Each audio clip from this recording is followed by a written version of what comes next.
لو شیعه دلته اوسیږي ځکه لدی شیعه ته وایم چې د ګریوان کې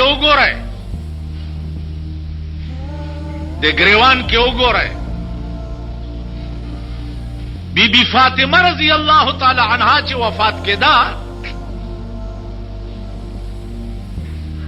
نو هغې وصیت وکړ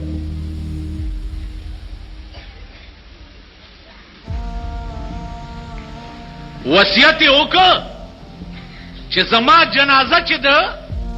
ورځې اوچته نه کوي بل زما په جنازې د پاسه ډولۍ جوړه کوي او پاس په صادره واچوي چې چرته پردې سره هم زما د کفن ټوټه ونه ګوري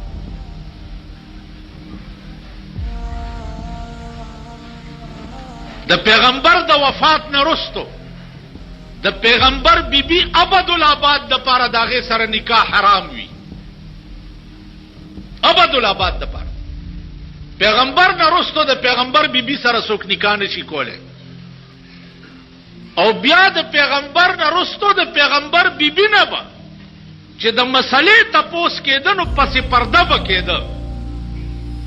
او आवाज به وشو چې یا امه اے مورې دا پلانه مسله څنګه ده نو خپل مور نه بم د مسلې تپوس پسې پرده کېده نن زمونږ د میندو د خویندو د ښځو حال په دې ملک کې وګورئ یو سرکاري سرکولر جارو شوی دی چې هره محکمه کې به 15 ښځې برتي کېږي 5% ښځې به برتي کېږي یعنی سلو کې چې 95 سړی برتي کېږي نو 15 به ورسره جنکای برتي کېږي ولی چې باچهی د ښځو ده که 2 ښځې در باندې مسلط دي او قرآن څه ویلي دي د ښځو متعلق جشن قرآن ته خو راغلي یې ټول کړه قرآن ختم ته راغلی زه جل حافظانو ختم کړی دی راځئ پکې ثواب دی ثوابونه کم ځای دي د عذاب خیال کوا د خدای د عظیم قهر انتظار کوا قرآن وګورئ یا ایها الانسان ما غرک بربک الکریم اے انسان سشی په غرور کې واچولې چې خدای کریم دی تا ان بطش ربک لشدید نه دی اورېدلی چې ستا د خدای گرفت داسې دی چې یو ځل سړی راونیسي بیا یې څوک خلاصولی نشي نو عزیزانو عرض مې داو چې قرآن یو زیارت نه دی او نه قرآن یو میله ده او نه قرآن یو تماشه ده قرآن قانون دی قانون کم ملک کې چې د قرآن غوندې قانون موجود وي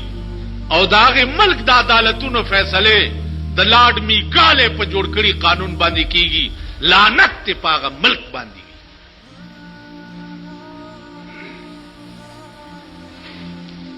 او لعنت ته په هغه چای چې هغه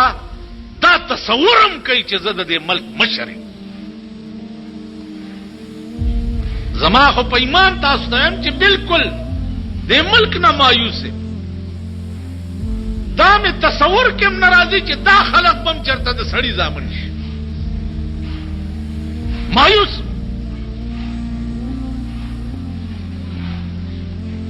قرآن ویلی دی د ښځو متعلق وقرنا فی بیوتکن ولا تبرجن تبرج الجاهلیة الاولى قرنا پیغمبره دی ښځو ته وایي چې قرنا فی بیوتکن کور کې کېنئ خبردار چې بارونه ځئ دې نه پس علما لیکي چې د ښځې د ستر به دا عالمي د ستر چې په کور کې بم په زوره زوره نه ګرځي چې د پڼو आवाज هم چرته پردې سړی وانه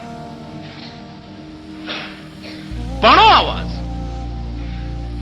بیا چې د ضرورت په بنا بار وځي مړی شوی